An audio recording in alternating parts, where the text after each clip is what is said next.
Bismillahirrahmanirrahim. Assalamualaikum warahmatullahi wabarakatuh.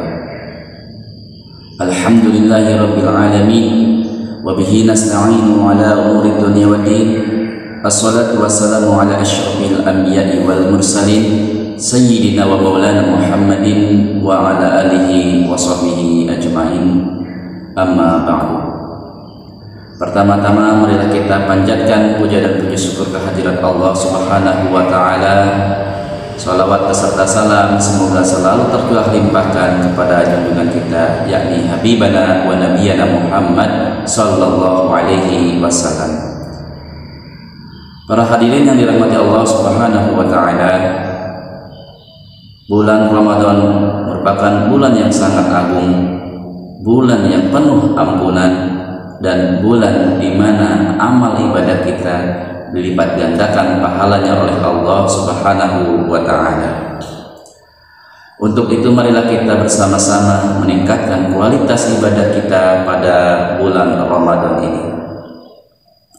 Hadirin yang dirahmati Allah, puasa bukan hanya menahan lapar, puasa bukan hanya menahan dahaga, namun pada hakikatnya puasa adalah menahan hawa nafsu kita, menahan amarah kita, dan menahan hal-hal yang dapat menggugurkan atau menghilangkan pahala puasa kita. Dalam sebuah hadis dikatakan, khamsun yuftirna shaim, al-kadhib wal ghibah wan namimah wal yaminul kadhibah wan nazaru bisyahwah. Yang artinya ada 5 perkara yang dapat menghilangkan pahala puasa kita.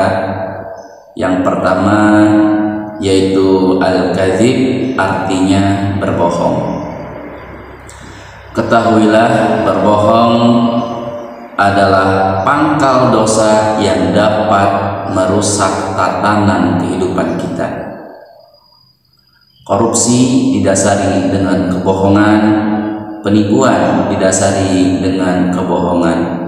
Ra'sul dzunubi al-kadzib, otak dari segala dosa adalah kebohongan. Yang kedua adalah ghibah. Ghibah artinya menggunjing atau membicarakan aib orang lain. Ghibah adalah hal yang dilarang oleh Allah Subhanahu wa taala, sehingga ghibah masuk dalam perkara yang dapat menghilangkan pahala puasa kita. Yang ketiga yaitu namimah, artinya mengadu domba, menghasut orang lain untuk saling bermusuhan, menghasut orang lain untuk saling berselisih. Selanjutnya yaitu al-yaminul kadzibah, artinya bersumpah palsu, bersumpah dengan tujuan untuk merugikan orang lain. Dan yang terakhir adalah wan nazaru bisyahwah, yang artinya melihat dengan syahwat. Nah, ini juga sama, merupakan hal yang dapat menghilangkan pahala puasa kita, apalagi pada zaman teknologi ini, zaman media sosial, di mana situs-situs yang dapat merusak tatanan hidup kita banyak sekali pada media sosial, termasuk diantaranya adalah konten pornografi.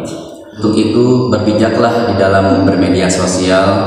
Kita harus bisa memilah dan memilih mana yang baik untuk kita dan mana yang buruk untuk kita. Jangan sampai media sosial yang kita akses, media sosial yang kita gunakan berdampak buruk, menjadi madarat untuk kita, sehingga menimbulkan zina mata. Nah, ini juga sama, hal-hal yang dapat merugikan kita, sehingga puasa yang kita lakukan tidak bernilai ibadah, dan puasa yang kita lakukan tidak mendapatkan pahala dari Allah Subhanahu wa taala. Karenanya Rasulullah Shallallahu alaihi wasallam bersabda, kam min shadimin laisa lahu min siyamihi ila ju'i wal 'atashi. Berapa banyak orang yang berpuasa namun tidak mendapatkan apa-apa dari puasanya tersebut kecuali lapar dan dahaga saja. Para hadirin yang dirahmati Allah Subhanahu wa taala, sebagai seorang yang berpuasa, kita juga harus bisa menahan amarah kita, karena amarah adalah hal yang dilarang oleh Allah Subhanahu wa taala. Karenanya Rasulullah SAW mengingatkan kepada kita, la taghdab walakal jannah. Janganlah kalian marah, maka surga adalah bagimu. Baiklah para hadirin yang dirahmati Allah Subhanahu wa taala, pada intinya puasa bukan hanya menahan lapar, puasa bukan hanya menahan dahaga. Marilah kita sama-sama menjaga kualitas ibadah kita agar senantiasa ibadah yang kita lakukan mendapatkan pahala yang berlipat ganda dari Allah Subhanahu wa taala. Amin amin ya Allah ya rabbal alamin. Mungkin itu saja yang dapat saya sampaikan, kurang dan lebihnya mohon dimaafkan. Wallahu muwaffiq ila aqwamit thoriq. Assalamualaikum warahmatullahi wabarakatuh.